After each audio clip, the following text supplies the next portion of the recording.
എഡ്യൂക്കേഷൻ്റെ മറ്റൊരു വീഡിയോയിലേക്ക് സ്വാഗതം. ഇന്ന് നമ്മൾ വളരെ സിമ്പിളായിട്ടുള്ള കാര്യമാണ് പറയുന്നത്. Is are am. ഇപ്പോൾ ഈസ് എന്ന് പറഞ്ഞാൽ ആകുന്നു എന്നുള്ള അർത്ഥം, ആർ എന്ന് പറഞ്ഞാലും ആകുന്നു എന്ന് പറഞ്ഞാൽ, ആം എന്ന് പറഞ്ഞാൽ ആകുന്നു എന്നാണ് അർത്ഥം. ഇത് പ്രസന്റ് ടെൻസിലാണ് ഉപയോഗിക്കുന്നത്. അപ്പോൾ സബ്ജക്റ്റ് സിംഗുലർ ആണെങ്കിലാണ് നമ്മൾ ഈസ് ഉപയോഗിക്കുന്നത്. He is A doctor. Subject എന്ന് പറയുന്നത് കർത്താവ്, പ്രവൃത്തി ചെയ്യുന്ന ആൾ. അവനൊരു ഡോക്ടർ ആകുന്നു. He is A doctor. അപ്പോൾ അവനൊരു ഡോക്ടർ ആണോ എന്ന് ചോദിക്കാൻ നമുക്ക് ഇങ്ങനെ ചോദിക്കാം, is he A doctor. Is എന്ന് പറയുന്ന ക്വസ്റ്റ്യൻ വെർബ്, അത് എന്താ പറയുക, നമുക്ക് ക്വസ്റ്റ്യൻ വേർഡ് എന്ന് പറയുന്നാൽ നമുക്കത് ക്വസ്റ്റ്യൻ വേർഡ് അല്ലാത്ത ക്വസ്റ്റ്യൻ വേർഡായിട്ടാണ് ഈസ് ഇവിടെ ഉപയോഗിക്കുന്നത്.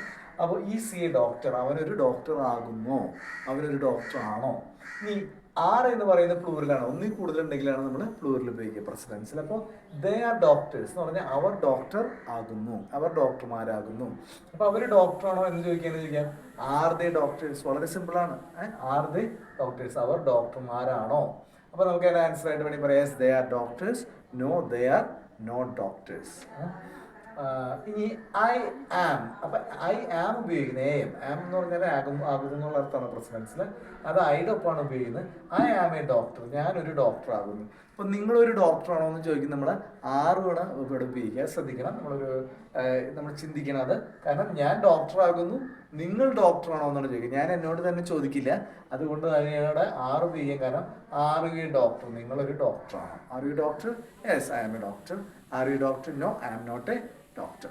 അപ്പോൾ ഇത് മനസ്സിലാക്കി. ഈ സറാം വളരെ സിമ്പിളാണ്. നമുക്ക് സംസാരിക്കാനും എഴുതാനും ഒക്കെ കാര്യങ്ങൾ, ക്വസ്റ്റ്യൻ എഴുതാനൊക്കെ നമുക്ക് പിടികിട്ടും. നിങ്ങൾക്ക് ഇത് ഉപകാരപ്പെടുന്നു വിചാരിക്കുന്നു. മറ്റു വീഡിയോയുമായി നമുക്ക് വീണ്ടും കാണാം. അതുവരേക്കും ബൈ. നിങ്ങൾക്ക് ഈ വീഡിയോ ഇഷ്ടപ്പെട്ടെങ്കിൽ മറ്റുള്ളവരിലേക്ക് ഷെയർ ചെയ്യും.